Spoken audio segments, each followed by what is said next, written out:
Here we go. Good afternoon and welcome, everyone. So grateful that you're joining us today for another installment of our Tilson Facebook Live.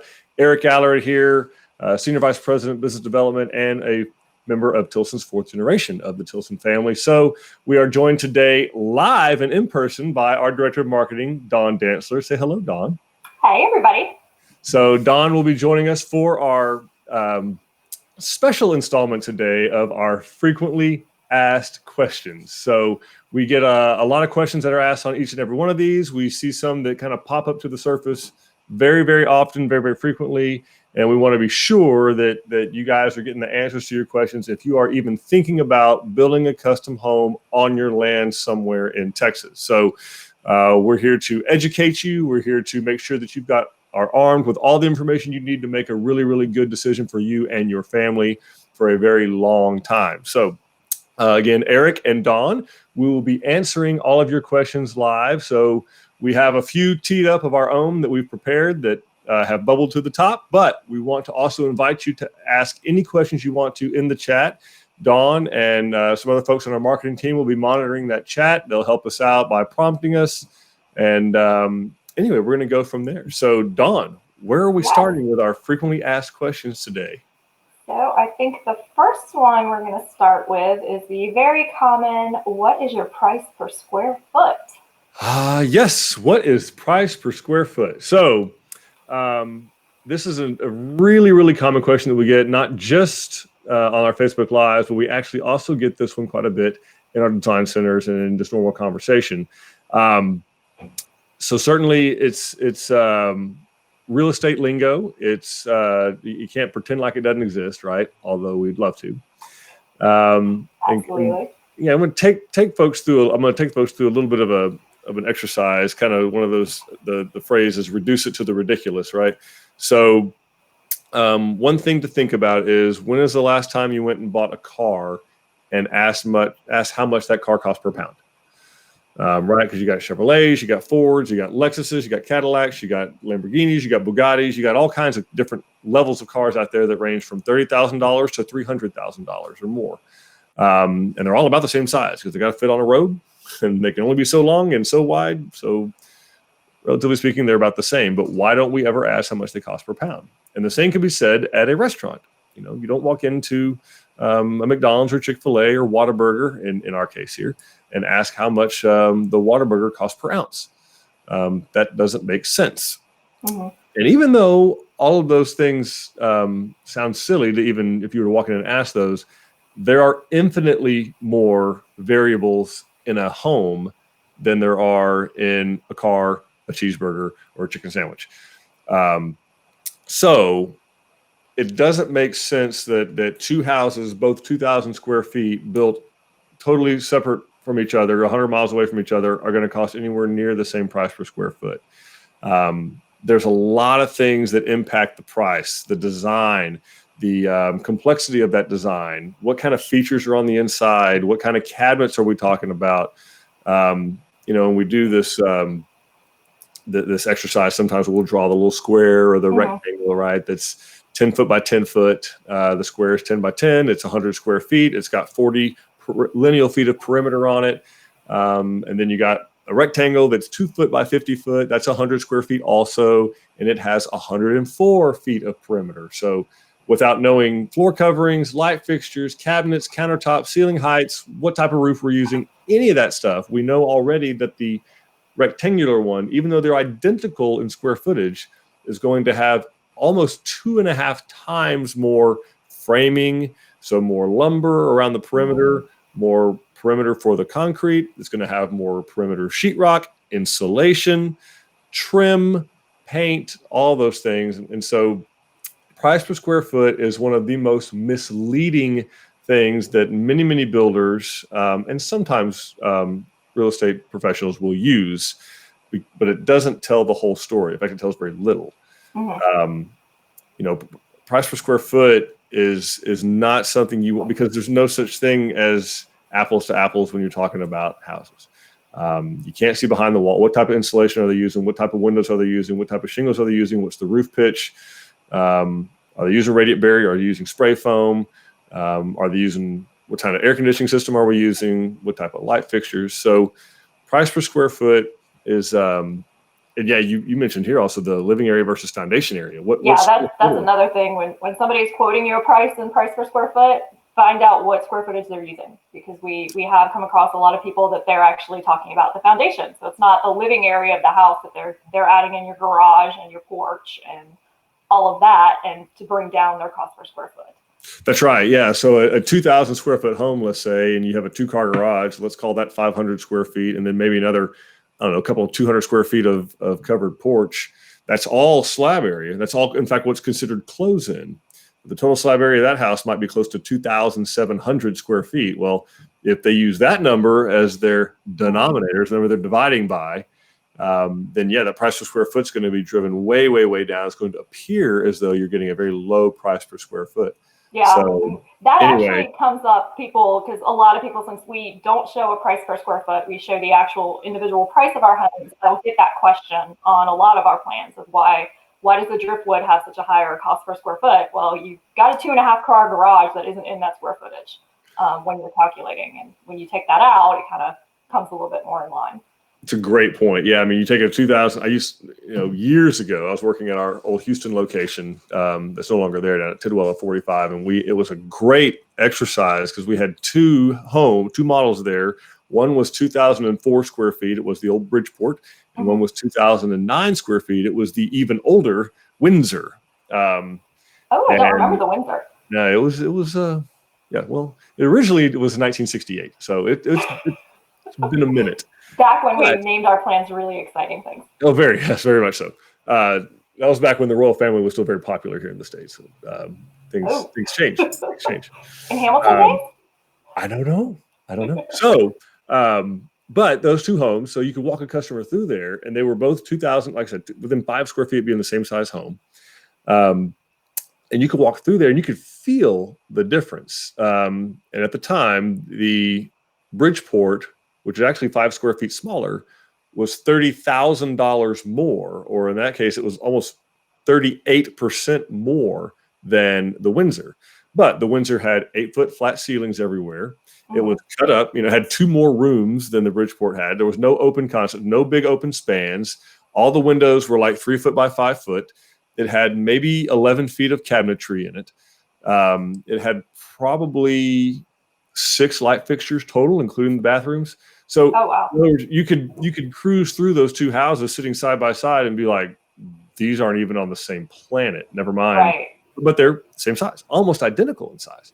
And obviously the Bridgeport cost more per square foot to build than the Windsor did, but you could feel it in the design and the layout. So what you want when you're pricing from a builder, particularly a custom builder, is you want an upfront contract price that is that the builder is willing to be held to, by the way. So you want the upfront contract price of what this exact house costs with the changes that I've made to it, the things that I've selected, right? So this countertop, this floor covering, this plumbing fixture, these cabinets, this ceiling height per room, this much covered porch, this size garage, specifically for me and my family. What does that house cost to build on my land in whatever county, Texas? So what is my all-in price? That's right. Whereas price per square foot can be used as a bait to kind of, reel people in. And you used to see it a lot back when newspaper ads were a thing. I remember those too. They were a thing. Yeah, newspapers were a thing. The Sunday paper, man, you had the real estate section, and that was a big deal. And it was a fortune to get in there. And we had a full page. Oh, I don't even want to think about the money that we spent on newspaper ads. It was a lot. Anyway, some things are better in the past. But anyway, all that to say that, don't get hung up on price per square foot. If you do want to compare price per square foot, I would highly encourage you to sit down with a consultant, take 2 houses there side by side, look at how many lineal feet of base cabinet, how many lineal feet of upper cabinet, how many light fixtures, plumbing fixtures, ceiling heights, all those, because every one of those things is going to make an impact. Covered porch area, garage area, those are all going to matter. Yeah. So get the right answer. And don't get caught up in price per square foot. Yeah. And if for some reason you do decide to calculate price per square foot on ours, all of our square footages are living area only. So Great give point. us a shout. We can give you the other area, the foundation area, closing area, if For you sure. need that. Good point. All right. Any questions or comments we have about? We do have a comment. Jennifer Hoover was saying that our simple, straightforward pricing is ultimately what made her go with us. So thank you so much for choosing us and letting us know that was why. Thank you, Jennifer. And then John is asking if we will build a pier and beam home. So pier and beam is a very broad term. So what we have been, we've built, so in 90 years, we've built every kind of type of house there is foundation wise. Okay. We've done pilings 18, 20 feet in the air on islands. We've done pier and beam. We've done slab on grade. We've done spread footer. We've done walkout basement long time ago. Haven't done it in a long time. Don't do those. Not anymore. Yep. But so we have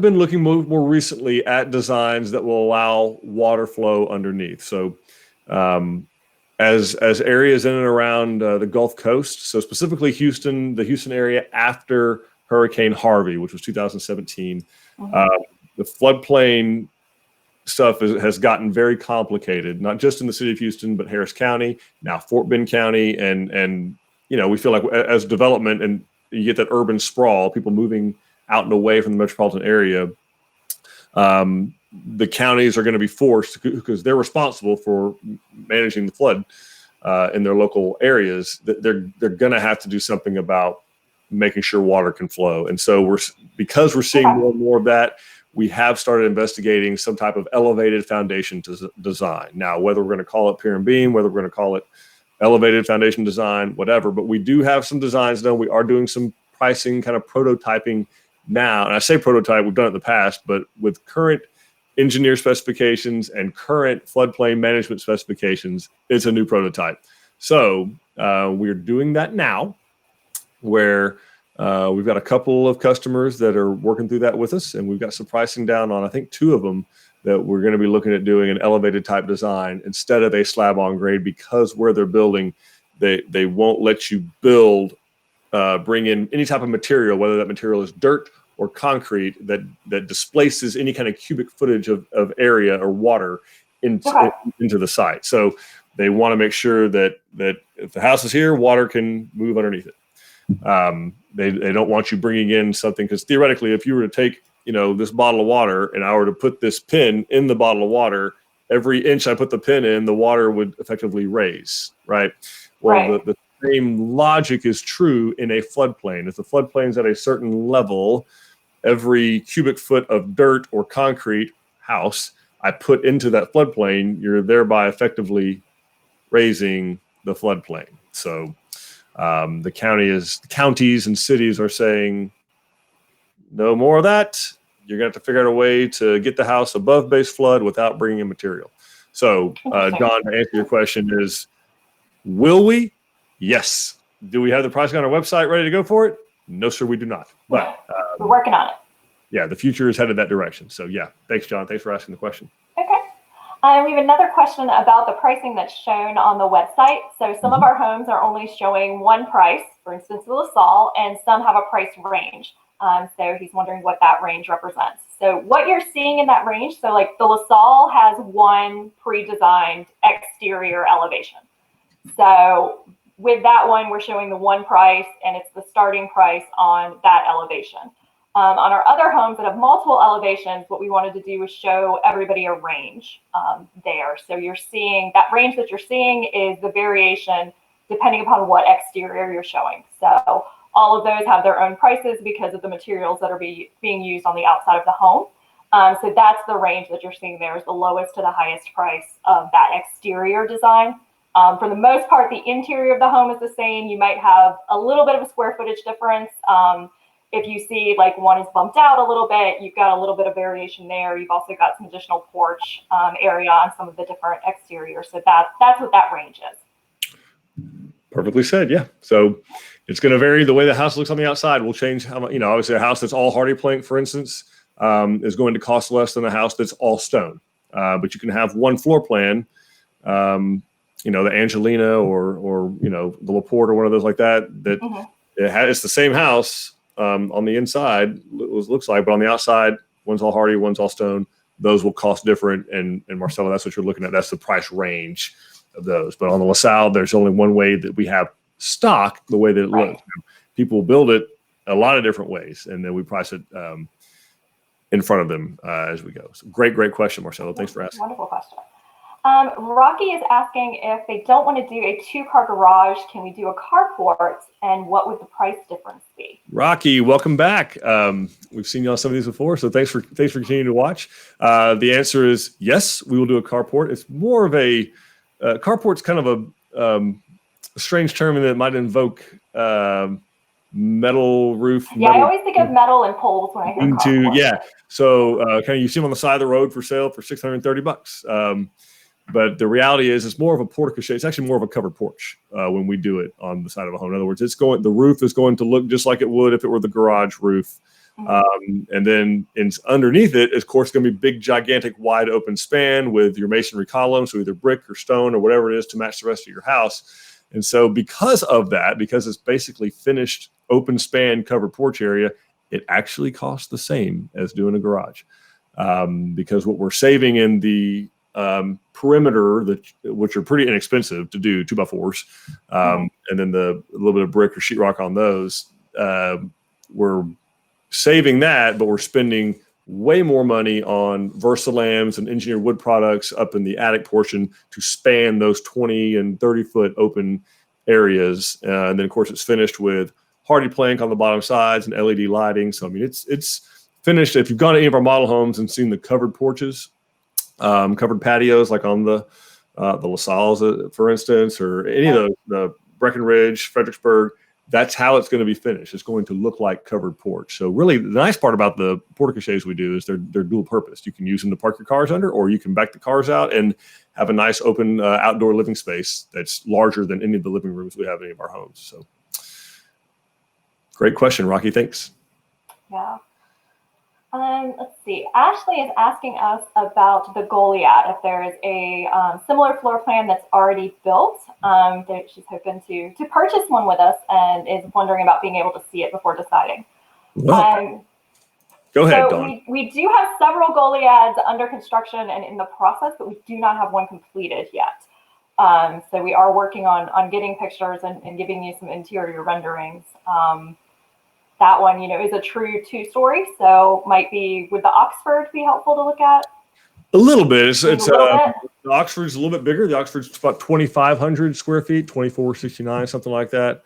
Truly the Goliad is one of those few in that series when it came out that was actually a new design for us. We didn't already have a design done like that. 91% of what we build actually is rural, out on acreage properties. So, if you look through our portfolio, you're probably going to notice, like, man, there aren't hardly any 2-story designs at all. And the reason most of our customers aren't limited on side-to-side space on their property. They can kind of go out further, and so they don't have to go up. They can go out, which they prefer to do, so we don't have a whole lot of designs. So we knew that there was a gap there in our portfolio based on feedback from good folks like you.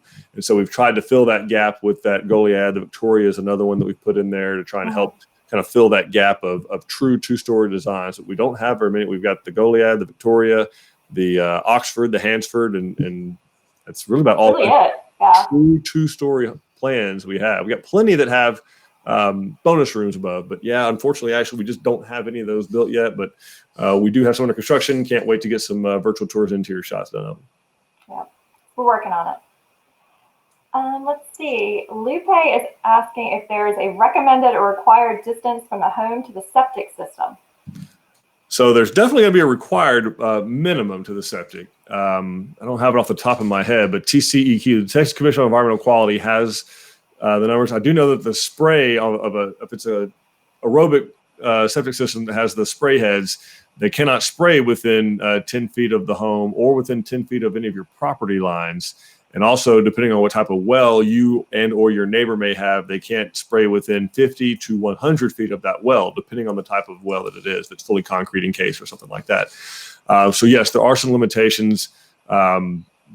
so you're talking about usually the tanks themselves. They're gonna, those aren't as big a deal. They are going to typically be 10, maybe 15 feet away, but they don't have to be very, very far away. In fact, they probably shouldn't be too far away because you have to run that much more sewer pipe downhill to them. Typically, the septic system itself, the tanks in the ground, are only about 10 feet away from the home where the sewer stub comes out, and then the spray heads that come off of that are located somewhere out in an open space in the yard. Great question, though. Great. See, Patsy has a question. This is another one we actually get quite frequently. She's looking for a 2-bedroom home with 2 baths, and do we have any plans that suit that need? Yes, we do. So what you're going to see on our website, we don't have any stock plans that are 2-bedroom. There's some simple logic around that.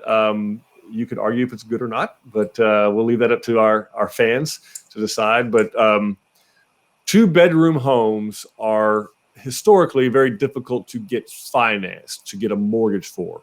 And that comes down to simple supply and demand for an investor. So a mortgage company is an investor. They're investing really in the person, though. They're not really looking to get this house and resell it. In fact, that's the last thing they ever want. Absolutely. But they have to protect that investment with collateral, which is what the home is on the land. So that's the collateral. What they have to look at as an investor is, okay, if worst case scenario, if we wind up with this home for some reason, this person quits paying, or they win the lottery and move to Vegas, we never see them again, or, how long is it going to take for us to resell this collateral to recoup our investment? And their opinion is 2-bedroom homes take longer to sell than a 3-bedroom home. So that being said, we've taken some of our designs. The San Antonio is one of them. There's a few that we have that we've kind of made them super, super simple for our sales team and design and drafting team to convert to a 2-bedroom home very, very easily. It is not to say that you cannot get a loan for a 2-bedroom home. There are going to have to be comps in the area that support that, or you may have to come up with a larger down payment. If you're paying cash, it has nothing to do with it. You can build whatever you want to build because you're not contingent upon an appraisal of any kind. But if you're borrowing the money, basically the harder it is to resell the collateral, the more equity the bank is going to require up front. Yeah. It's also an appraisal thing too, because so much of the value of your home in those equations is tied to the number of bedrooms. That makes it very difficult. But Patsy, actually, sneak peek for you, the house that we will be talking about next week on our Facebook Live is one that we took from a 3-bedroom to a 2-bedroom. So you'll see exactly how we did that with the Harrisburg next week. There you go. See, Patsy? Ask and you shall receive. So we do it. Let's see. Victoria is asking about down payment estimated and kind of wondering what that includes. And how does it work? So does it come out of the total price they sign on, or is it addition to? Does it go towards interest? Like, what's happening with that money? Great question, Victoria. Excellent question. So down payment. Typically, the only time Tilson's going to require a down payment of any kind is if we come up short of the 10% equity position. So that is to say, let's say the house you're looking at is $250,000. That's the price of the home, $250,000. And then let's add to that the price of the land is worth $50,000. So you own the land already, or maybe you're paying on the land or whatever. But so total, the day that we're done with that home, that you could sell that home on that piece of property for $300,000. $250,000 for the house, $50,000 for the land. You'd sell that as a package to someone for $300,000. So what Tilson would require, and this is just for our EasyBuy financing program, no money. If you had $30,000 or 10% of that 300, which would be $30,000, if you had $30,000 of that paid into the land in some way, Tilson would not need a down payment whatsoever. You'd be covered, and you could actually roll the $20,000 that you still owe on the property into your permanent home loan.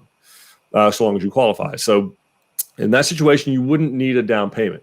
So let's move that back though. Let's say, okay, still $300,000 total value of the investment, but let's say you only had $10,000 down on the land right now. So you had $10,000 of the $30,000. So in that situation, Tilson might ask for a $20,000 down payment.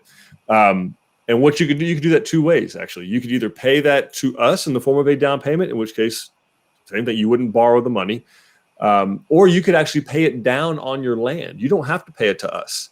You could, let's say you owe it to, I don't know who the lien holder is on the property might be, but just pick somebody, Capital Farm Credit or one of those. You could pay the $20,000 to them and pay that land balance down.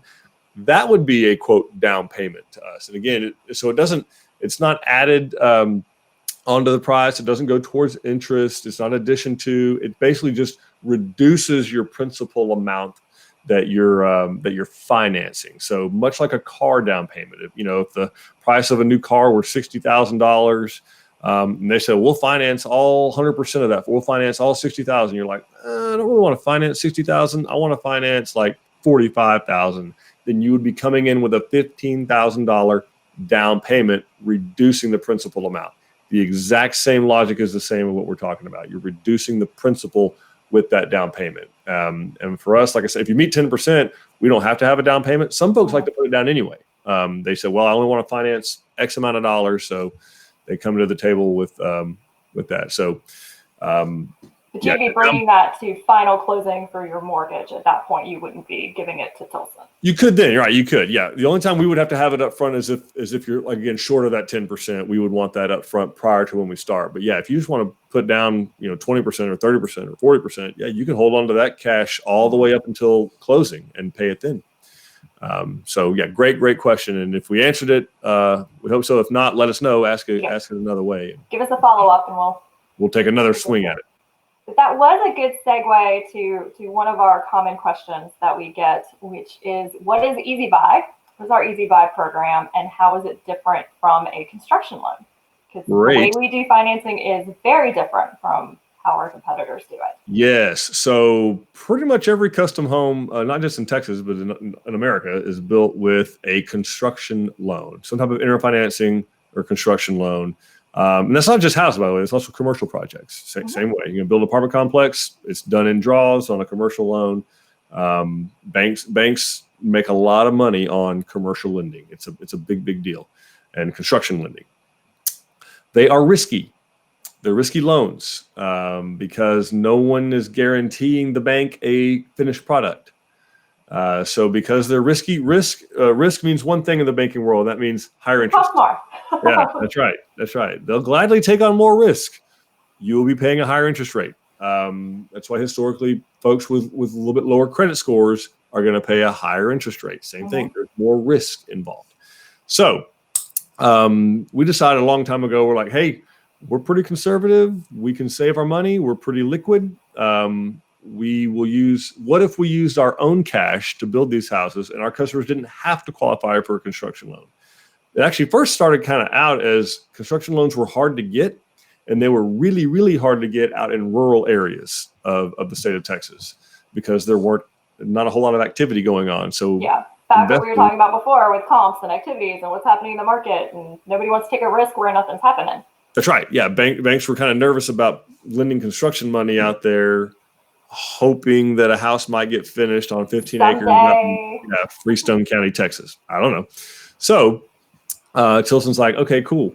What if we did this? What if we used our own cash to build the houses? Let's get the customer qualified up front based on a permanent loan for what the loan will ultimately be for the price of the home. As if they were going into a subdivision or going to buy a resale today and going to qualify for a permanent loan. And what if we got them qualified for that, got approved on that for whatever mortgage company they want to? And then if we got that and had 10% equity in that, we would be comfortable using our own money for the customer, interest-free, and build that house out of our own back pocket from zero to completely finished. We don't get paid till it's done because we're not going to get paid till the mortgage company comes in and sees a finished home. They'll fund it then. We'll get paid. Customer doesn't have any interest payments, doesn't have any draw payments. There's no construction loan closing up front. There's no short-term interest that you're paying. You're not paying closing costs twice. All things that go into a construction loan that you can avoid by using Tilson Home. So there's no strings attached. There's no trick. We're not getting the money from somebody else and you're not hearing about it. Like, it's our money. It's our cash, Tilson's cash and Tilson's savings account. We're using that money to build the house out of our own back pocket. We're not getting paid till the house is finished, which means you've done your walkthrough. We've completed the punch list and you've scheduled your closing at the title company, then and only then do we get funded. The majority of other builders, when you have a construction loan, they're actually getting the bulk of their money before you close. That's right. Yeah. Yeah, there's only about 5% of their money that's left outstanding at closing. Whereas with ours, it's 100% of the money is left outstanding up until closing. So it's a big risk for us to undertake. We understand that, but we know our customers. We know them well. We know they're hardworking people. They're honest people. And of course, we do collateralize the land, right? It doesn't come in our name, but we put the customer signs a mechanic's lien with us. And again, you're going to do the same thing when you go get a mortgage or a construction loan, by the way. We do have some competitors that say, "Oh, don't use Tilson. They do a mechanic's lien." Newsflash: so every construction loan out there is a lien. That's how they're collateralizing. They're collateralizing your land. So if you got somebody telling you that's not the case, run the other way because they're not telling you the truth. But the builder may not be putting the lien on there. The bank is. Well, it's the same thing. In this case, Tilson's the bank. Right. That's the difference. And the other cool thing is it's just you and us.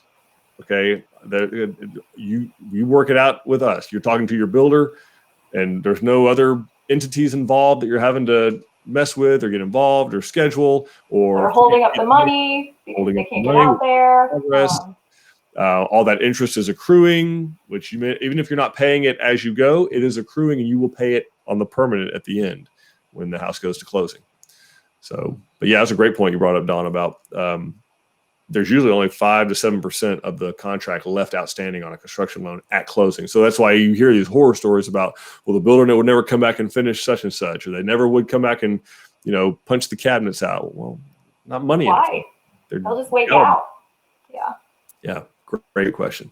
Yeah, and we have a whole video that goes into extreme detail on this, where we do math and comes to, just in case anybody's curious about what this usually means to you guys as far as money goes. Our average customer saves about $25,000 in fees and interest, and another $35,000 in cash out of pocket if they're going with EasyBuy versus a traditional construction loan. So check out that video. Nick and Kelsey, if you could drop it in the comments for us, check that out to kind of get the whole story. But this is a significant savings for you, and something that we're very fortunate to be able to do for our customers, and it's really a great service. Yeah, and folks ask us too, Don. I like you brought that like that. Is they'll well, why does Tilson do that? Like, if you got why do you do that? Like, well, two things. One, because our competitors can't. Right. So any edge you can give yourself as a business on a competitive advantage, you do. That's why we do these videos. Like, a lot of our competitors won't do these type of videos because they don't want to put their secrets out there. They want to or they gate them. You have to register. That's right. Yeah, you have to register. You have to give an email address. But the reality is, there's not that much competitive advantage in home building. Okay, it's fairly simple, at least on the surface. It seems it's sticks and bricks, right? You can go anywhere and buy lumber and buy materials. But you know what you can't go get? You can't go get liquidity. Right. You can't just go get liquid. Money is very hard to duplicate. It is. It's also illegal. Yeah, that too. So, all that to say, we do it because they can't. We also do it because, again, going back, the roots of it, our customers were having a hard time getting their dream homes built in rural areas. And it was an underserved market, in our opinion, and a place that we could help out. And people could get their dream homes built out in the middle of nowhere, which is where we feel like a lot of people want to live. Maybe now more than ever. Yes, definitely. So to us, it was a win-win. I mean, we get the business, the customer gets the home that they want, where they want, for very little cash outlay and very low risk. So we're just able to help more people, which is what we want to do. Because we love y'all. That's why. We love you. Let's see. June has a question similar to the question on the Goliad about the Abilene. So again, the Abilene is one of our newer plans. It did have a plan that it was kind of based off of, but there weren't any photographs of ones that were done of the previous version that we felt were close enough to the new design to put up on the website without explanation. So if you reach out to one of the design consultants in the location, they do have some pictures of the previous plan that they could kind of talk you through what was changed and what would be different to help you kind of visualize that. And we do have some under construction that we are, of course, schedule tours of and all that kind of good stuff. Yes, absolutely. Let's see.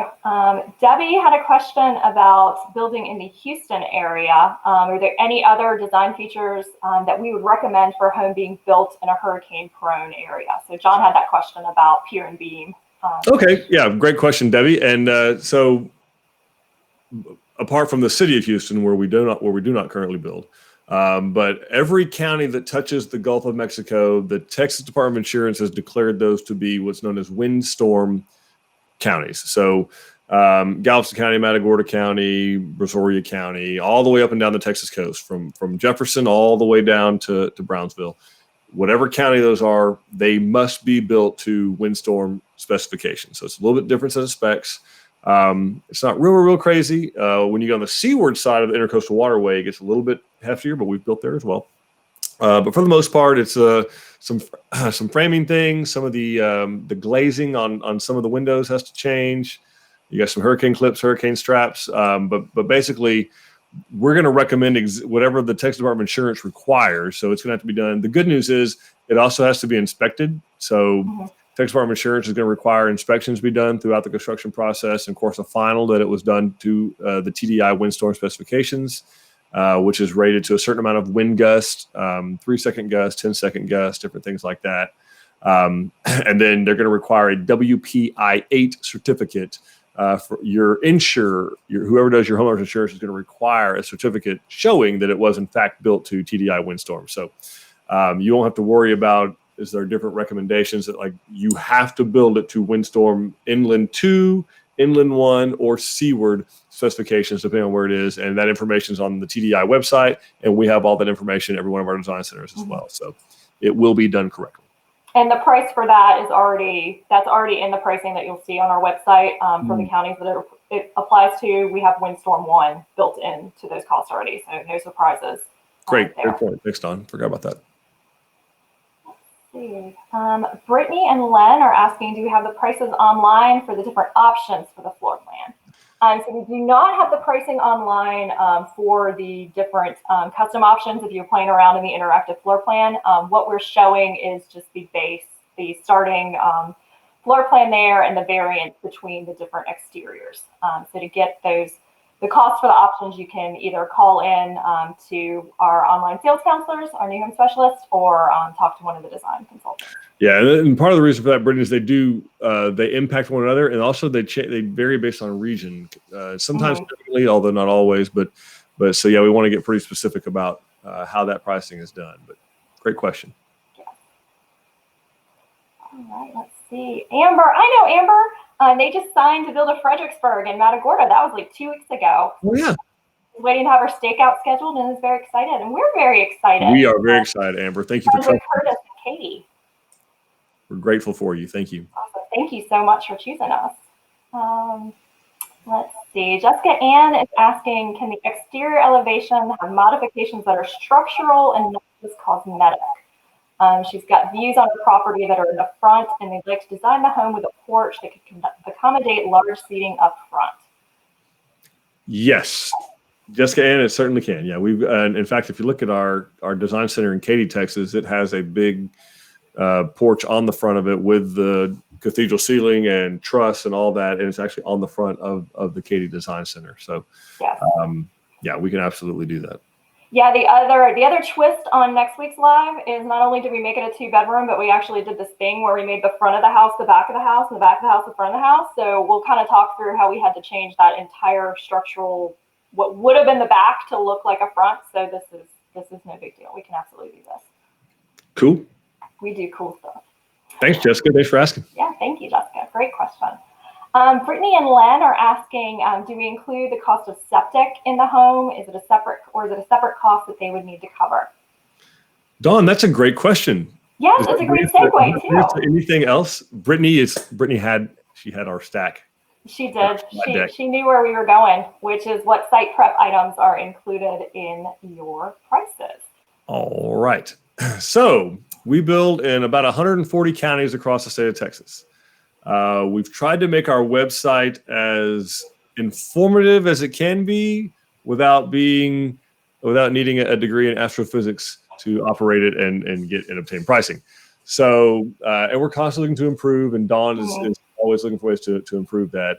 And she and her team work tirelessly on that. All that to say is what we've put on the base pricing for the website is going to be the house completely finished, stubbed out for all the utilities with these things that we're showing here. So 50 feet of electrical line, 50 feet of water line, the geotechnical investigation for the foundation, the engineering of the foundation itself, and up to a certain amount of out of level or slope on the footprint of the home, which varies, of course, by the county that you select. Now, not everybody needs a septic system. Not everybody needs a sewer system. Not everybody needs a water well. Not everybody's going to have private water. Not everybody has natural gas. Not everybody has propane. Not everybody's going to be total electric. So we tried to limit what we burden the price of every single home with to kind of what, broadly speaking, most people are going to absolutely have to have. And things that can vary wildly across the state, like septic systems, water wells, things like that, we've left out of the base pricing so it's not confusing, overwhelming, or flat out overburdening the price of some of the houses or some of the customers that may not need those items. So short answer is the pricing on the website doesn't include it. Long answer is we can include septic in the cost of the home at any of our design centers. We pretty well have, we don't have every county covered. We don't have contractors in every single county that we have nailed down and trust for every single county in Texas for septic, but the ones where we build 80% of our homes, we do. So let your design consultant know what county you're building in, and there's a very, very good chance, in fact, an 8 out of 10 chance, that we have the septic pricing for you for that county. So, and either we can do it and handle it, or you can have it done and you can manage it. It's totally up to you. That's not an area that we're real sticklers on. We just need to be sure that it's done correctly, that it's permitted through the county appropriately, that it's designed with everything else going on with the house. So great question. Yeah, great question. Wonderful. Let's see. Neil has a question. They have a family safe shelter in their current home and would like to put one in when they build. So how would they do that? Do they contact Family Safe, or does the design center handle it? And he also wants to know if we do pocket doors. We haven't seen Neil in a long time, so welcome back. We haven't seen Neil. Welcome back. I don't know if you're still overseas or if you're on your way back or back yet, but we're glad you're joining us today. We've used Family Safe in the past. We think they're a great outfit. I've been in some of their products in some of our Tilson homes in North Texas. They're a great product. I do recommend contacting them, the customer directly. I think it'd be best because now certainly we're going to want to know what size you're using. We've done it both ways, where we do an allowance for us to facilitate it and handle it, and we've done it where the customer handles it. It works out fine either way. But we do need to know exactly which unit. Now they have finite size units, so it's real simple. Just tell us the one that you're using, and we can get with Family Safe and get the framing dimensions for it, because we do have to frame out for it during the frame stage, because it goes in at the frame stage. It goes in prior to sheetrock. Are the ones we have experience with. If it's different now, let us know. But when we were doing it, it was done at the frame stage. So anyway, so let us know that. We'll get it done. And certainly the design center and your superintendent will be involved, but we have no problem with you working directly with Family Safe, paying them directly. We trust them. They're a great vendor. They're not one of these going to take your money and run or disappear, hard to get a hold of. They're very responsive and have an excellent product in our opinion.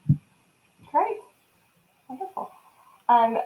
Brittany and Len actually gave us another great segue. How long does it typically take from start to finish to build? So how long is it going to take to build my home? Great. Something we definitely wanted to talk about.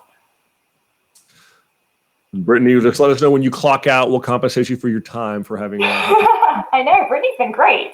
Brittany's been awesome on the segues. All right, so.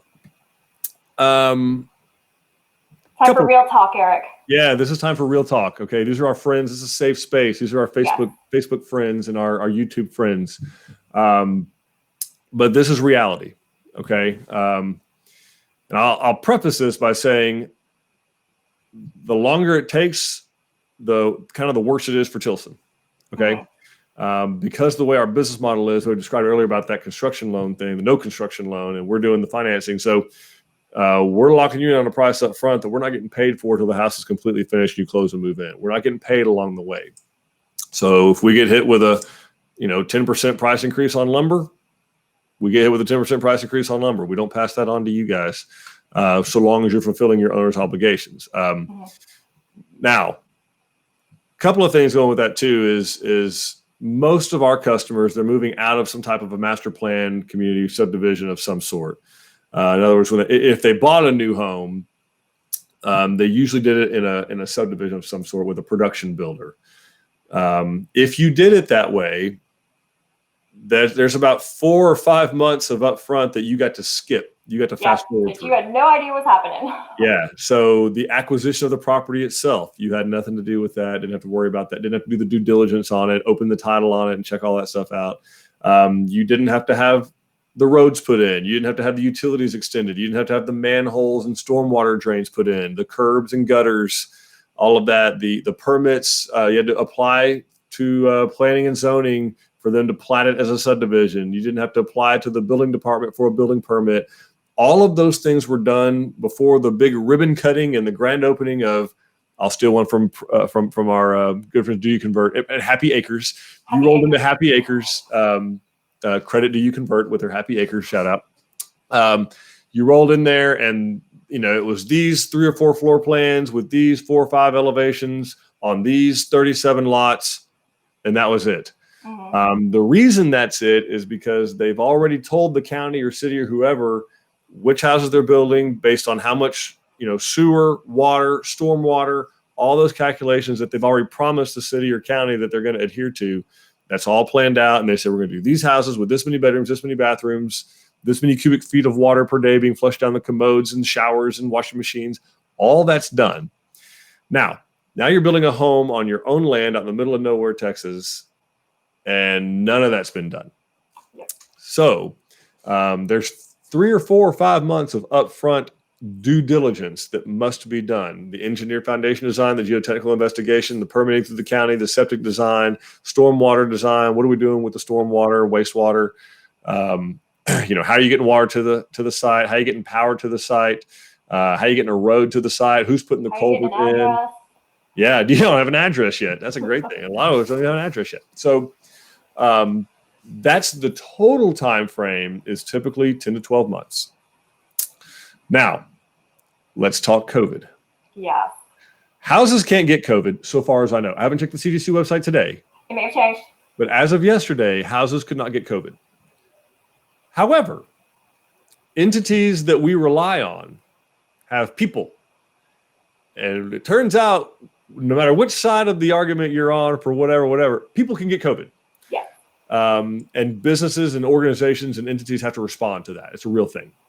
So what we're seeing as we go through this process is some offices close down out of safety precautions. 1 or 2 people in the county clerk's office get diagnosed positive with coronavirus, they'll shut the whole office down.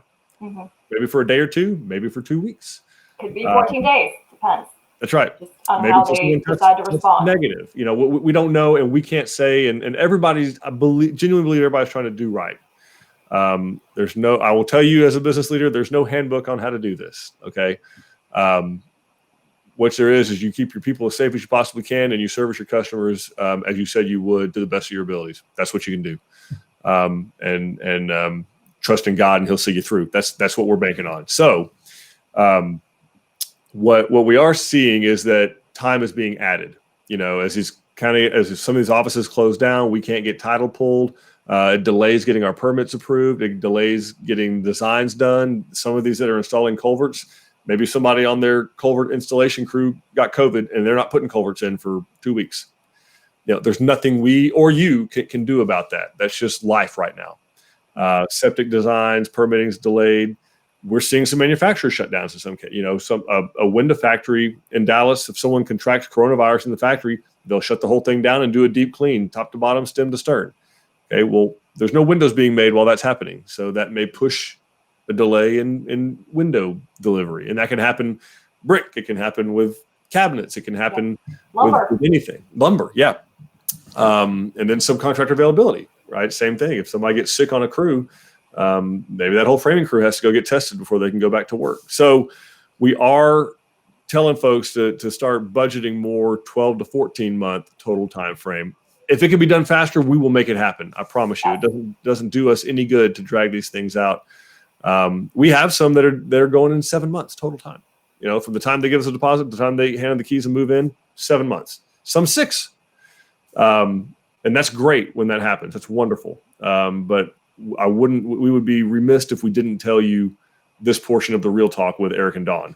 Yeah, we always try to be as honest as possible, and we just wanted to make sure that everybody's aware. And it's not, to be clear, it isn't just a Tilson thing. This is anybody who's building a home right now. So if your builder's like, no, it's fine.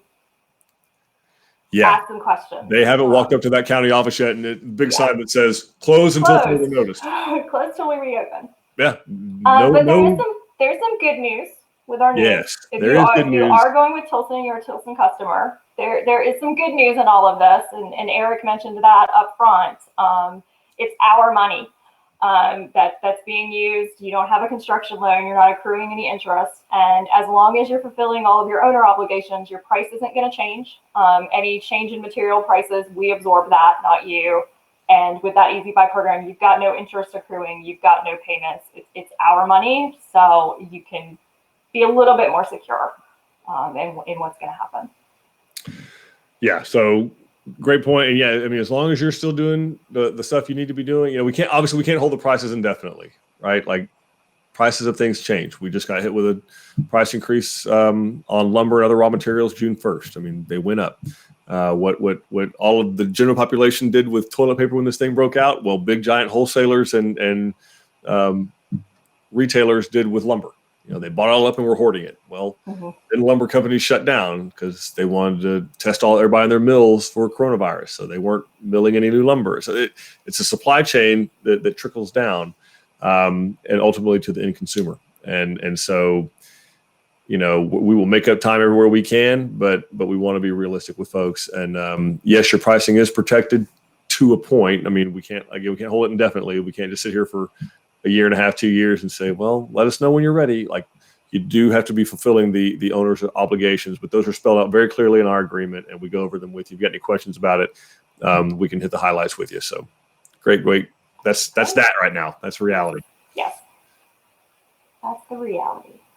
All right. So Bishop Clyde is building in San Jacinto in San Jacinto County. Awesome. Properties paid for. How often does the house usually appraise at its value? Man, how often would be more often than not. But there's still no guarantees. You say San Jacinto County, is it in a deed restricted subdivision where there are other homes of the like size, that caliber of the San Jacinto, or is it being built in a kind of an unincorporated area where there are no restrictions whatsoever, which there's a lot of appeal for. I'm all for that. But appraisers are going to have a tougher time finding comparable sales, and they may find manufactured house somewhere close by or something like that where you wouldn't have that in a deed restriction. So even in San Jacinto County, there could be large fluctuations versus where you're in a deed restricted subdivision, acreage type community versus non-restricted of any kind. And it will all come down to, Mr. Harden, what has closed in that area in the last 6 months. So we haven't had a ton of issues that I'm aware of in San Jacinto County, but I also don't know what all options you put in your San Jacinto that may drive the price up or be right where it is. So the answer is typically in that area we haven't had a whole lot of issues, but there's no guarantees, and the more unrestricted the property is, usually the kind of the higher risk there might be that the appraisal may not come in. But anyway, that's the beauty of going with Tilson, though, is that we know before we ever drive a nail. This isn't something you're going to find out at closing or 3 weeks into construction or 2 months from completion. Like, we are all going to know before we ever drive a nail exactly what the value of that is. Yeah, we do that as built appraisal up front. So before we start doing anything, you're going to know if it's not going to go in your favor. That's right. And we'll navigate that with you. Yeah. We'll navigate that with you. Okay. Let's see. Marcello is asking, do we do any balconies? So we've done them before, Marcelo. It's not a set price for them. It really has to be priced based on the exact plan and where you're building. So we typically do, if we do them, it's over, has to be over covered porch. It has to be over, it can't be, we don't do it over living area or over garages. We do it over porch or patio space. So But we don't have just a set price for that. It really depends on the plan and where it's being built. So your local design center can help you price that out. Great. He's also saying he likes 1.5 stories, so looking to do a second floor game room on some of the single stories. What is the typical price and square footage on our bonus spaces? Yeah, it's going to vary. Thank you. Yeah, varies quite a bit. Say the Breckenridge, for instance, is one that's got a single floor but has a bonus space upstairs. It's $76,000, but you're getting 1,100 square feet. So that one's also got a bedroom in there. And yeah, you got a bedroom, a bath. Are you doing a bathroom up there or just the room? So it really does vary. Your best bet is to get with your local design center on exactly which plan you're looking at, exactly where you're building. But typically somewhere between $60 and $80 per square foot. It's going to be pretty close on your bonus space. Some are a little less, some are a little more. Okay. Awesome. Ayla is asking, do we help people find land if they don't already own land? Yeah, that's a great question. Thanks for asking. And we don't really have a great resource of it because people their needs vary quite wildly. If they want to be in a deed restricted subdivision, if they want to be unrestricted, how close to what school they want to be at. So we have found, Lands of Texas, Dawn? Yes, landsofTexas.com is where we always recommend that people start. Yeah, they have a really good search function by county, by acreage, and by price that you can sort it. So you can get pretty dialed in to your budget on what county you're looking at, what size land, and price wise, and it'll shoot you back anything that's on the market there. And they specialize in rural land. Yeah. And let's see, Krista is asking which floor plans can she look at that have garages? Well, Krista, every floor plan we build has a garage. It's a great question. So just because you don't see it as on the stock plan on the website, we already have a designated place where the garage is going to be. We have a version with a couple of different places to put a garage designed for all of our homes. Yeah, they all have it. I mean, if you're asking for which designs show it, I mean, there's, your LaSalle, your Breckenridge, I think. Fredericksburg, Wimberley. Yeah, Fredericksburg, some of the newer ones. Yeah. I mean, there's a bunch that do, but every single one of our floor plans already has a garage design for it. And it doesn't cost any more or less, if you buy one that already has a garage in it versus buying one that doesn't and adding a garage to it. There's no economies of scale for garage buying. So it is a higher price than what's going to be shown on our website, but it comes out, it's the same. If you took the garage off of one of the other plans, you would come out the same. That's right. Let's see. Samantha is saying they have their own land and want to build. Can they walk into Waxahachie or do they need to make an appointment? So we recommend that you make an appointment just because we have been very busy in our design centers, and just understandably right now we kind of want to keep tabs on how many people are there and who's there. So we really recommend an appointment so you can make sure there's someone available to talk to you and answer any of your questions that you may have. So yeah, so that's a great question. Yeah, ordinarily we'd say, just roll on in there. But right now, they're extremely busy, which is great. Yeah. You walk to Hatchie. But also, we are trying as best we can to follow CDC guidelines of social distancing. So that's what Don Maines was saying. How many people are going to be in there? We want to be sure that, how many folks are coming with you, and to make sure that we don't have any other appointments stacked up where maybe someone's got a family of 4 in the color room. They're picking out their colors. Maybe there's 2 other families of 6 that are stacked up. Next thing you know, we got 15, 20 people in there. We don't want to do that to you or anyone else. So right now we do recommend making an appointment just so you don't get there, drive over there and find out there's no one to talk to, or B, we got too many people and we got to ask people to come back another time. So thank you for asking. We do appreciate it very much. Thank you. See, Rita is asking about a heat on demand hot water heater. All right. So there's 2 things there. One is on demand. I guess we'll just talk about the on demand water heater. So the way those are typically done. Is that a tankless or is that something different? Great question, Dawn. Great question. So the answer is not necessarily. So tankless does not necessarily mean on demand.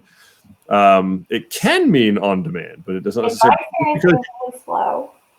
Pardon? In my experience, it means really slow, but that's probably because my tankless water heater is on the other side of the house. Exactly. Depends on where the tankless water heater is located and where you're trying to get the water out of. So on demand, typically what that means is it's at the location where you're getting water. So that's usually done at a plate like under the sink, a really small kind of. Oh, really? I didn't know that was two ways to do it. One is kind of an on demand that's under that sink or right there at the source. It's a little bitty baby water heater, really small. And it's hot. The other way we've seen it done is with a circulation pump that's typically on a timer.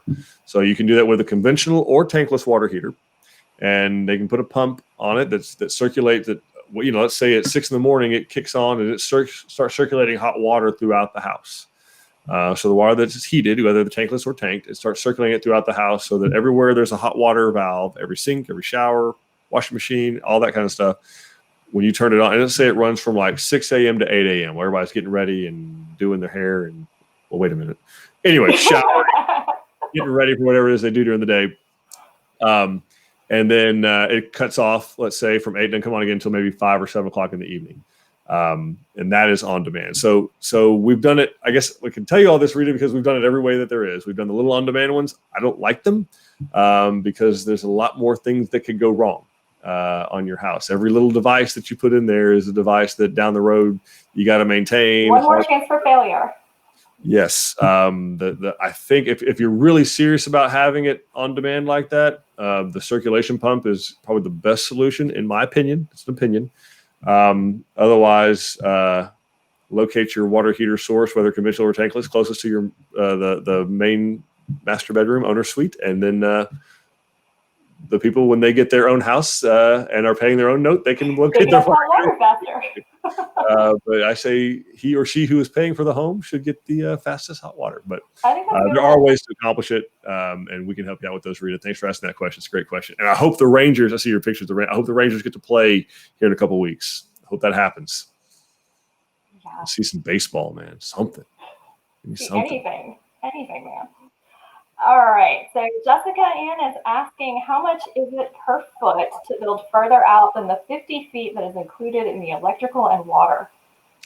Yeah, Jessica Ann, that's a great question. And it varies. That's one of those that varies significantly by county, because if we encounter rock or don't, and that does need to be priced at your local design center, because it can vary quite wildly depending on if we encounter rock and have to cut through rock or something like that.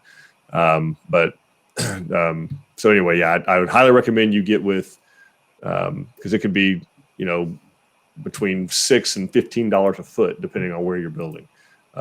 So I would highly recommend you get with your local design center and get that question answered accurately for the county in which you're building, specifically for your land.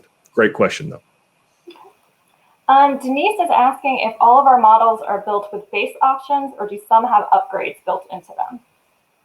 Some have base options and some have upgrades built into them. In fact, I'd say most of them have some kind of options, some options built into them. There's very few we have anymore that are just base. We have plenty, a few that are, if you can imagine, below our base, if that makes sense. They're a little behind the times. The Nuesis in spring comes to mind. So, for instance, if you were to build a Nuesis today, it would actually have more stuff in it than that model home has in it now.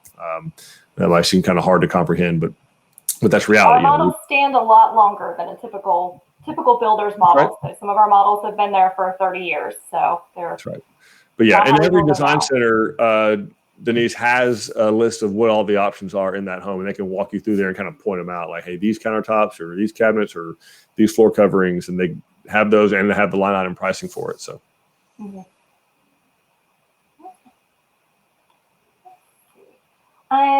Krista is asking, if we like a floor plan with a few small changes, how can we find out the cost of that before we build? Well, you simply make an appointment with whatever design center, sit down with them, and within an hour and a half, you'll have the exact cost of those small changes.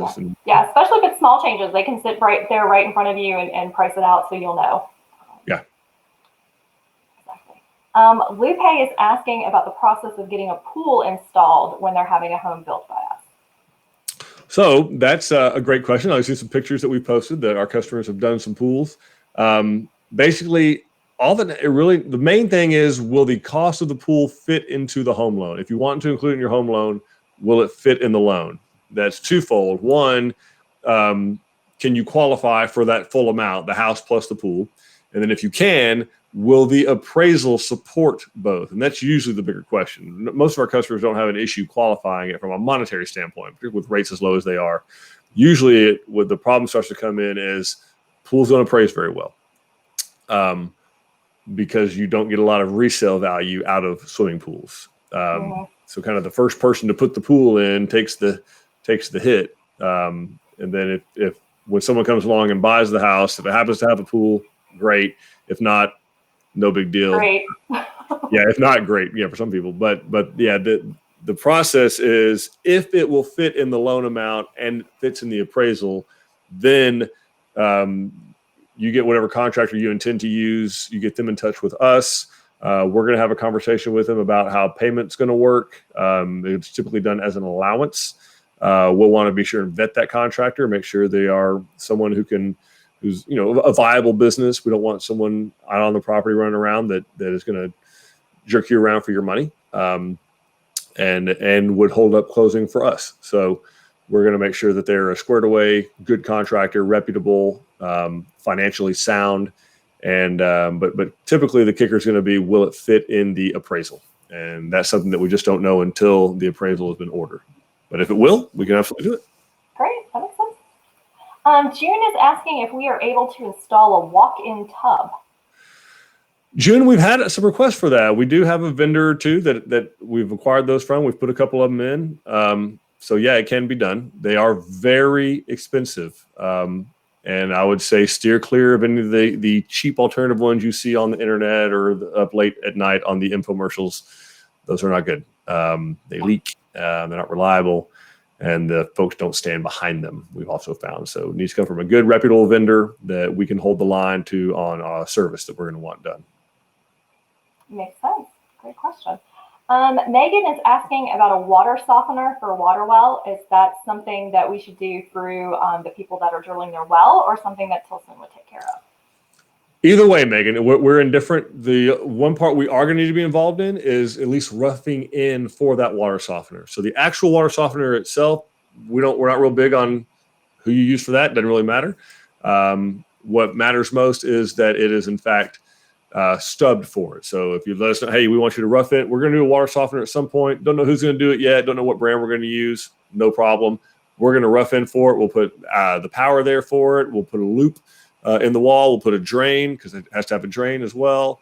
And all the exterior hose bibs will be on hard water. They'll be on their own water. You don't want them on soft water. So we'll plumb the house, ready to go for it. And then you can put it in whenever you want to with whomever you want to.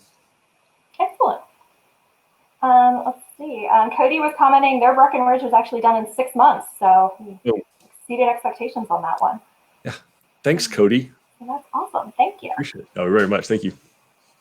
Let's see. Theo is asking if they need to be qualified first before Tilson will come out and look at the build site. They live in the Bryan area. So Theo, not necessarily. I mean, unless there's something you're really concerned about on the qualification point, not necessarily. I will tell you that right now we have a lot of customers, paying customers that are that are under contract with us, and we have to do those first. So we are scheduling visits on deals like that. The people that are prospects who are not customers on contract, we can schedule those, but they're going to be in line behind the customers who have paid us money that we have to perform for. So I'll tell you, and that list right now is quite long. It can be a little bit of a wait to get out there and take a look at the site prior to contract. We don't have to look at the site prior to contract, actually.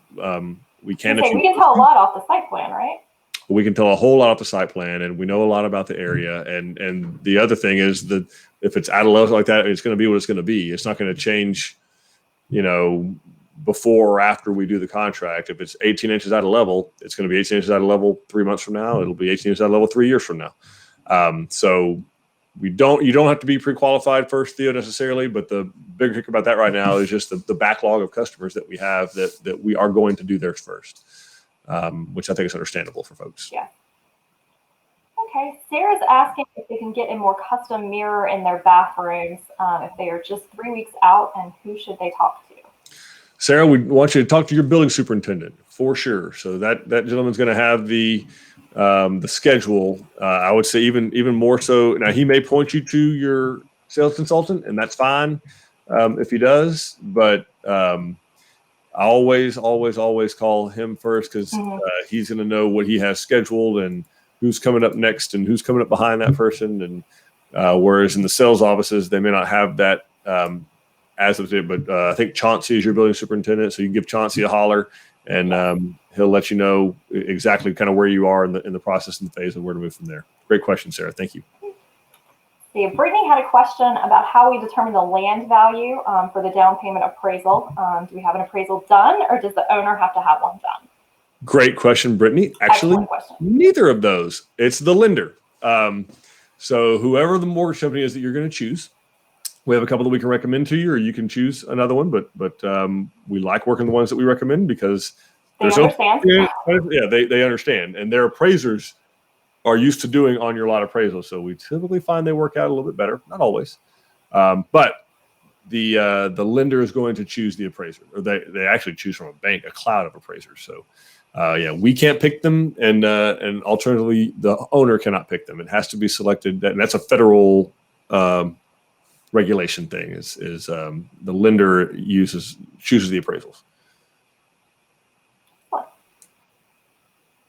Let's see. Ginger typically, the lender has what they call an application fee, and that cost is for the appraisal. That's what it is. It's to cover the appraisal. That makes sense. Ginger is asking what the process is to pay cash instead of having the house financed. Perfect. You just write a check. It says Eric Alvarez, A-L. No, Ginger. Thanks. That's a great question. Thank you for asking. So the process of paying cash is a little bit different. First of all, there is a discount on the base price of the home for paying cash. There's also no closing costs of any kind associated with it, of course. So it also goes a little bit faster because you're taking no appraisal needed, right? So you're saving some money there, some time there. And then the way it's done is it's 35 because of the cash discount is basically because we're going to be using your money to build the home instead of ours necessarily, right? So we're taking 35% at start, or when we're ready to start construction. So after you've done your color selection, design work, all that stuff is still done up front with you just paying a $1,500 deposit. None of that changes. When we're ready to start construction, you pay 35% down at that point, and then you pay another 15% basically after the slab is poured, another 15% after the house is dried in, another 15% at the sheetrock stage thereabouts, and basically until all the way in the end, we get 5% after you've done your walkthrough. We complete the punch list, and you're a happy camper and you're ready to move in. So it's 35%, 15, 15, 15, 15, 5. Great question. Yeah. Good question. So Debbie is asking, do we recommend using the design center closest where the home will be built? Or, for example, could you go to the Georgetown Center when you plan to build in a different county? What do you have? We recommend that you use the design center that is most convenient for you.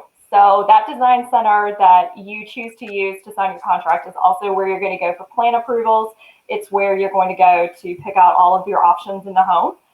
So everything that you're going to do with the house is going to be done at that location. So you're making several trips. So any of our design centers can sell a house in any of the counties that we build. So really it's up to you. Go to the one that's most convenient for you, or the one that you gelled with the people the best, as long as you're willing to make the trip.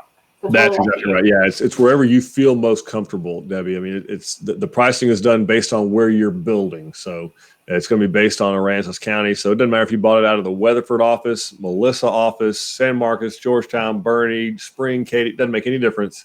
Mm-hmm. The price is going to be based for Aransas County. So you go to wherever you are most comfortable. They're all owned by the same. They're all the Tilson family. None of it's any different. Yep. Our design drafting is going to be drawn either Austin or Houston, no matter where you buy it from. So you're good to go wherever. Sarah was just letting us know that she is building a Rio, and they started in late April, and it's almost ready, and she loves it. So thank you for letting us know. Wonderful. Let's see. Peggy is asking, I guess I accidentally skipped a question. If you could please post it again, I will. I think I've got it, Don. It says, yeah, I can't post it fancy like you do, but it says, in our area, Tilson garages are getting appraised around $45 per square foot, but Tilson charges around $75 per square foot. Our concern is that the garage will ding our appraisal so that we would need to come up with more equity than we fairly need. Why does Tilson charge for garages? Peggy, I don't know what drives the price of garages in the area on the appraisals. I know what drives the price of garages for us is labor materials. They cost what they cost. A garage is not a place where there's a whole lot of money to be made. Like there's no, I guess when I say that there's not a lot of places to spread that cost over. Like inside of a house, you've got cabinets, you got countertops, you got light fixtures, you got plumbing fixtures, you got HVAC. Like there's, whereas in a garage, it's slab, frame, roof, sheetrock, and masonry. And so the cost is the cost. There's not a lot of, and that's why they cost usually about half or sometimes a little less than half of what the house costs. But the slab, the frame, and the roof is a significant amount of cost. But yeah, there's, we have some places where they appraise for more than what we charge for, but we don't charge more for them in those places. We have some places where our houses come back at $300 a square foot. And it's all based on the area where it's being built. It has little or nothing to do with the actual cost of the goods or the service, the labor, the materials to get it done. So yeah, sorry we skipped it earlier. Yeah, sorry about that. That's the one that you asked, but yeah, it's it maybe it's been on the house. Some of our garages are priced higher because of the design of the home. So we have some garages that are closer to $45, $50 a square foot, but it depends. We have some that are closer to $80 or $90 a square foot. If they're big 10 or 12 foot plates and they're full of stone and have 12 on 12 roof pitches and things like that, that's going to drive the price. So, and then what you're finding on an appraisal is it's going to be kind of an across the board average and probably on homes that were built 8, 12, 15 years ago. That's another struggle about building in unincorporated areas that we come across sometimes. So hopefully that answers your question, but some areas we charge less than what the market is. Some areas we charge more than what the market is, but we charge what it costs. Right. Okay. Excellent. And Jen is saying they have their stakeout on Monday. Very excited. And they're building the Abilene, Guadalupe County. So thank you, Jen, for choosing us and letting us know about that. Rock on. Ginger says, thank you for answering her question about cash. How much is the cash discount that you mentioned? Ginger, it is 2% off the base price of the home. But again, that does not reflect the true savings, which is the closing cost. So you wouldn't have title policy, you wouldn't have the application fee for an appraisal, you wouldn't have all the different funding fees that your lender may charge. So I would typically attribute it to somewhere it's 2% just from Tilson. Then you're probably saving another 2.5% to 3% off of getting a loan of all the associated closing costs that go along with that. So I typically say it's probably close to 5%, but it's 2% from Tilson.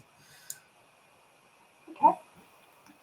And let's see. Amy is letting us know that she started a trend in her community. Somebody saw their Tilson sign, and now they're using Tilson also. So yay! Thank you, Amy. You are a trendsetter. Glad to hear that.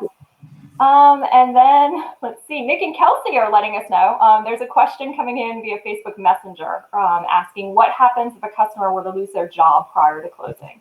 Great question. Yeah, that is an unfortunate thing that does happen. Yes. So obviously we go to great lengths to make sure it's not going to happen, as does the lender. No one plans on losing their job. So what ends up happening in most cases, so there's legally what can happen and there's what we try to do. So what we typically will do is work with the customer until they can find another job. Really we want the customer who's most interested in that home to end up living in that home. Nothing deteriorates faster than an unlived in home, in fact. Okay, if anyone's ever been a landlord and ever had rent houses, I will tell you that nothing deteriorates faster than an unlived in home. Yeah. So you want somebody in there, and who better to have in that house than the person who wanted it. So, we have to see that you're moving heaven and earth to try and get another job. Number one, that's really, really important. And to get closed on it. And because what could happen, I mean, let's go ahead and go there to the dark place. What could happen legally is if you just, for some reason, cannot close on the home or decide not to close on the home, we could exercise foreclosure on the home and sell it to recoup our cost. We really don't want to do that. On one hand, the number of times we've done that in my career of 20 years at Tilson Homes, it doesn't happen. Okay, it can happen, but it's so rare that it's like I said, it's not a place that we go to. What we typically do is we'll search from sea to shining sea for a lender or investor that will make that loan while you are searching from sea to shining sea for a job to get it and get done. And we work with you. We can modify the lien and do like an owner finance. We've done that before. It's not something that we prefer to do, but it's something that we can do. But we can charge you an interest rate and a mortgage payment basically that you can pay, and you move in and you pay us while you're living there. So we've done that before. But really it comes down to the situation. It's a very, very personal, very specific situation that comes down to. And we work very closely with that customer to get them in a position where they need to be, where they can make the home loan and close with the mortgage company, and Tilson can get paid. They can move in there and move on down the road. That's what we're after. Great question. Great question. Amy's also asking, since she's had people building with us, does she get a discount or any special treatment? Well, Amy, if you have our undying gratitude, I'm sure we'll give it a value on that. However, if people will come in and tell us that you are how they heard of it, you are the source, you get $500 for referring anybody you refer to us. You get $500 in cash from us once they go to construction, and they get $500 towards upgrades. That's something I think we've never covered here on any of our Facebook Lives. We have not talked about that. We need to tell our friends about that. Yeah, refers Tilson people to us. Once we start construction in their home, you get $500 for everybody you refer to us, and they get $500 in free upgrades. So, yep, just make sure they mention you by name when they come in. Yeah. All right. Ginger is asking, is the Huntsville location open already? Yes, we opened back in October. And yeah, so the LaSalle model is up and running, and they are there 7 days a week. Sure enough. Krista has a question on our 14-month time frame that we mentioned. Is that the build only, or does that include meetings and signing a contract? Oh yeah, no, that would be. Yes. We're talking total time. Yes, great question, Krista. Great. No, it's not going to take us 14 months to actually build the house. Like that's all in. That's everything that we're doing. Yes. See, Brittany and Len are asking if we build detached garages. And yes, we do. We do. Absolutely do. Lupe is asking if we have a veteran program. We do not have an organized veteran program. We do work with VA and the Texas Vet program, and we are qualified to do loans through both of those. So what we do to serve our veterans is Tilson participates in an organization called Operation Finally Home. So rather than make small impacts all along the way, what we've decided to do is we do as often as we can, and we're about to do one right now. We are. We build a mortgage-free home for a wounded or disabled veteran somewhere in the state of Texas. And so we believe very strongly in that, in our veterans, and we've chosen to, our family and our board of directors has chosen to make a very large impact, a life-changing impact on someone's life when we can do that. And that's the route we've chosen to go, to Operation Finally Home. So you can go to their website, you can see the things that we've done. I think we've done 5 or 6 with that organization. And you can also donate to that organization. So it's a great work. Yes, absolutely. Great organization. Megan is asking if the property needs to be appraised at 10% or 20% of the home value. They own their land 100% outright. Okay, Megan, it's super simple. So take the price of the home. Let's say it's $250,000, and then add to that the value of the land. Now that'll ultimately get decided by the appraisal, but you probably know approximately what the land is worth. So if you got the house that's $250,000, the land that's worth $50,000, that totals $300,000. 10% of that number, 10% of the total value, house plus land. So in my example, it would be $30,000. 10% of $300,000, which would be $30,000. Great. All right. Roddy is saying that they are so excited. They just signed with JC and Bernie. They're building a Whitney in Canyon Springs Ranch in Beautiful. Texas. Awesome. All right, Roddy. Thanks so much. We appreciate it. Thank you so much for trusting us. And Peggy said, thank you for answering her question. So sorry that we accidentally skipped it. They're looking forward to building the Livingston in the next few months. And thank you for the videos. Thank you for tuning in. Thanks, Peggy. We appreciate it. We're glad that you find them helpful. Amy's going to go back to her neighbors. Yes, you should know them anyway. Yes, meet them anyway. It's good. Karen is asking about what they need to do for water prep, electric prep, septic. How do they get all of that done? So we need to go in and make an appointment with your design center and let them know where exactly you're building and what all you're going to need. And we can get with one of our stick-out superintendents and get that time frame laid out for you. And because some things you'll want to start ahead of time, some things we don't want done until the house is going to be there so that nothing gets torn up. So yeah, and you'll want to meet with your stakeout rep to figure out where the house is going to go so you can figure out where everything else is. I would say make contact with the electrical company now. We're seeing that's a long lead times, depending on where you are. But across the state, demand is really high right now. A lot of people moving to Texas. Mm-hmm. Electrical is taking a long time in many cases to get it to the site. So start that process now. Find out who your electrical provider is, set up an appointment with them at the site, and find out what they're going to need to do to get power. Well, and they pretty much put it wherever they want anyway. So it's true. But at least find out where that's going to be. Yeah. They don't take instruction well most times. For sure. So Martha is saying she understands the cypress is very similar to the driftwood plan. Is there a model home of the cypress that they can look at online? So you are very correct, Martha. The cypress is actually exactly the driftwood, just without that attached 2.5-car garage. So if you looked at the tour of the driftwood or you go out to Georgetown, the inside of the home is exactly the same. We do have pictures of cypresses without, so you can see what the house looks like without the garage. There are some pictures online, but the two interiors are exactly the same. Very good. And then let's see. Karen has a follow-up question. Taxes and insurance, escrow, how much is needed at closing? That's going to depend on your lender. So some lenders require 3 months, some lenders require 6 months. So usually somewhere between 3 and 6 months of monthly taxes and monthly homeowners insurance. So if your homeowners insurance is, let's say $1,200 a year because it's easy math, that's kind of high, but let's say it's $1,200 a year, and let's say your taxes are, $6,000 a year. So you're going to need, it's $500 a month plus $100 a month in insurance. So $600 a month, 3 months would be $1,800, 6 months would be $3,600. So somewhere between 3 and 6 months. If you have 20% equity, you can actually waive your escrows.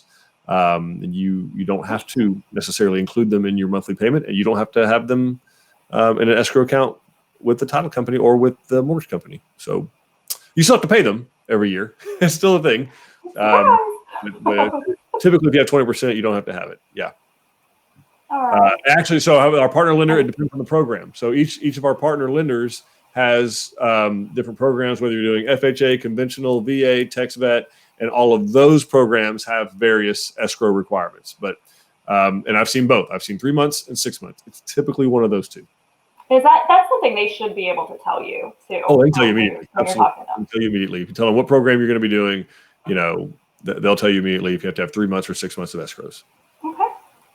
Let's see. Martha is asking if a water softener is needed for a water well system. She's building in Mico, Texas, in Medina County. I'm not a hydrological expert, so I'm not going to say whether or not it's needed. I would say better to have and not need than need and not have. Maybe that's a wise thing. It's not my statement, so I can claim that it's wise. But I'd say let's rough in for one. If you're not already past that point where we can do that, let us rough in for one. And if you decide, maybe you get in the house, you don't have one yet, and you're like, man, this water is like super hard. It's leaving calcium deposits everywhere. Boom, you can add one in and you're on your way, as opposed to discovering that and not having a rough in for one. And now it's a big ordeal. It's going to cost a lot more money to get one in. So, because based on what you've said before, I've learned a lot about water softeners from you. It's so you want it separate so that the exterior is not going through the water. That's exactly right. So yeah. You're not watering your grass with salt water. And that's why it would be expensive after the fact, because we got to rip your plumbing apart and put it all back in. To do it right. Yes, that's exactly right. I learned. Nailed it. Yeah. All right. And our last question is from Teresa. She's asking if we roll the land and home loan together. If you have 10% equity in the total deal, The answer is yes. You can absolutely roll it all together. So that's what's going to happen when you go to close on your final mortgage is that house now becomes part of that land because you can't have one without the other. So the first thing your mortgage company is going to do, they're going to pay us, they're going to pay off your land loan, and then you have one loan together. Brilliant. Thank you, everyone, for joining us today. This was a great time. We hope you got a lot of information out of it. We will be posting this. So in case you missed anything, you can go back and watch it, watch different segments of it.